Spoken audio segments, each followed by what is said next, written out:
사회탐구는 우리나라에서 제일 잘 가르치는 강사가 되고 싶어요 라고 했을 때 그 사람들이 저한테 직접 이야기는 안 했지만 그런 소문은 듣긴 들었어요. 네가 얼마나 이 공간에서조차 버틸 수 있는가 보자. 쌤은 항상 무슨 생각했냐면,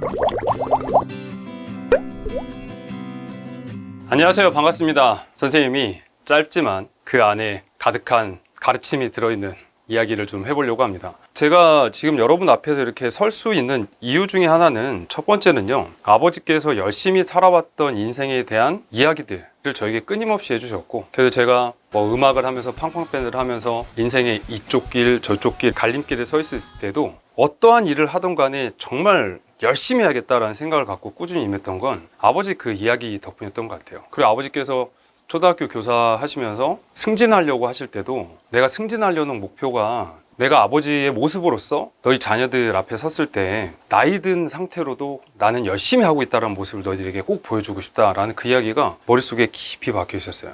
그래서 25살에 처음 교사가 되었을 때 현실에 안주하면 안 되겠다라는 생각을 갖고 아버지의 그 이야기처럼 나도 무언가 계속 노력하는 사람이 되어야겠다라는 생각을 갖고, 원래 선생님 꿈은 아나운서였거든요. 근데 이제 교사로서 TV에 나올 수 있는 방법이 뭐가 있을까라고 생각했더니 EBS가 있으니까, EBS는 교사 3년 차에 할 수 있거든요. 그래서 교사 3년 차에 오디션을 보고 그래서 이제 합격이 돼서 그 당시 최연소 남자 강사로 활동을 했는데, 정말 힘들었습니다. 광주광역시에서 이제 서울까지 촬영을 하러 오다 보니까 제가 국내선 비행기만 거의 한 500번을 타면서 왔다 갔다 촬영을 했거든요. 그렇게 촬영을 하다가 인생은 참 신기한 것 같아요. 2010년도 후반도에 갑자기 이제 모 법이 통과가 되면서 교사의 겸직 허가가 상당히 중요해졌어요. 근데 이제 EBS 활동을 하려면 교사가 겸직 허가가 나야 되는데, 그 당시 이제 관리자분께서 겸직 허가를 안 해주니까 제가 호기롭게 어떻게 했냐면 이사님한테 편지를 썼거든요. 캐나다에 계셨는데. 그러니까 위에다가 잃은 거지 안 시켜준다고.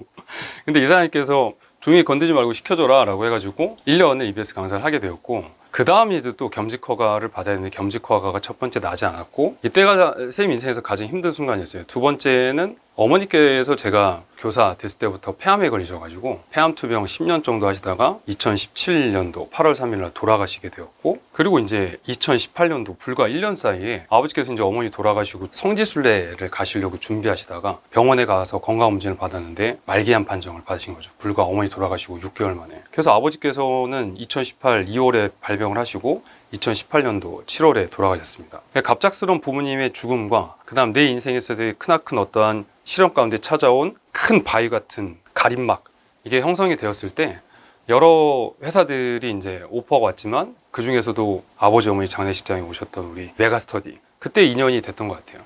그래서 그게 인연이 되어서 제가 이 메가스터디 강사가 되어서 러셀 여러분들 이렇게 만나보고 있습니다. 두 번째는요, 대학교 때도 음악을 많이 했을 거 아니에요? 그 음악 하면서 이렇게 드럼을 치고 있을 때 졸업하면 바로 교사 될 거야 라고 했을 때 친구들이 뭐라 했냐면, 웃기고 앉았네.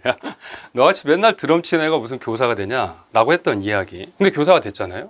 두 번째는 교사가 됐을 때도 김 선생님은 꿈이 뭐야? 라고 했을 때 저 EBS 강사할 거예요 라고 했더니, 야 네가 EBS 강사하면 내가 무슨 전 세계 대통령이다 라고 했던 이야기. 그리고 EBS 갔을 때도 선생님 꿈은 뭐예요? 라고 했을 때 사회탐구는 우리나라에서 제일 잘 가르치는 강사가 되고 싶어요 라고 했을 때 그 사람들이 저한테 직접 이야기는 안 했지만 그런 소문은 듣긴 들었어요. 네가 얼마나 이 공간에서조차 버틸 수 있는가 보자. 쌤은 항상 무슨 생각했냐면, 그 사람이 그 했던 이야기에 대해서 불만을 품거나 그 사람을 미워하지 않고 감사했어요. 그런 이야기를 해주고 나를 자극시켜줘서 고맙구나. 그 생각 하나를 원동력으로 갖고 제가 여기까지 올 수 있었습니다. 그래서 여러분들도요, 수험생 하시다 보면 주변 친구들이 그럴 때 있어요. 나 이 대학 갈 거야. 웃기고 있네. 야 네가 그 대학 가면 내가 하버드대 간다 라고 하면 그 친구를 미워하지 마시고 원동력으로 삼으시기 바랍니다. 세 번째는 제가 요즘 인생 살면서 하는 방법 중에 하나가 뭐가 있냐면요, 하루를 생각해 보면요, 감사한 일들이 정말 많습니다. 짜증나는 일도 많거든요.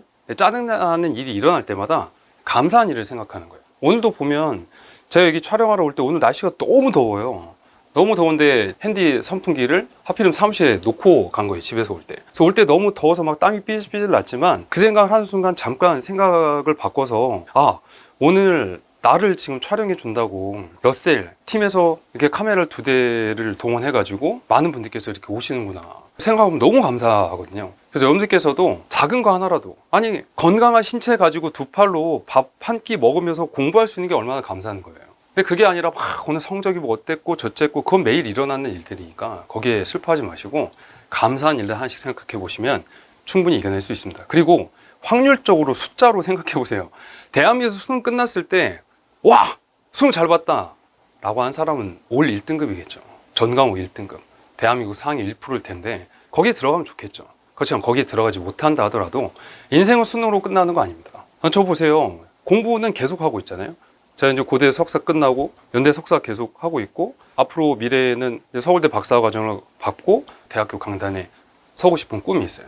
그래서 여러분들께서도 지금의 힘든 일들 제가 드렸던 조언을 토대로 이겨내시고 저처럼 꿈을 더 길게, 이 수능이 끝이 아니라니까 길게 간직하시면서 수능의 수험 생활 이걸로 끝! 1년으로 끝낸다 생각하시고 여러분들의 미래를 감사한 마음 가지고 한 발자국 나아가시기 바랍니다. 그러다 보면 우리 어느 날 길 가다가 마주치는 날 반갑게 김진수 선생님! 라고 인사하는 그런 날이 오지 않을까요? 그게 대한민국일 수도 있고 나중에 여러분들이 제가 강의하는 대학 강단일 수도 있고 또 해외에서 우리 이렇게 만날 수도 있겠죠. 그렇게 행복한 모습으로 웃는 모습으로 여러분 어느 공간에서나 유비쿼터스처럼 만나는 날을 저도 기대할 테니까 여러분도 그 생각 갖고 공부 열심히 임하시기 바랍니다. 여러분 항상 힘내시고 아침마다 웃고 감사한 거 생각하시는 하루하루 되시기 바랍니다. 후회는 짧고 추억은 길게. 메가스터디 김종희입니다. 감사합니다 여러분. 사랑합니다.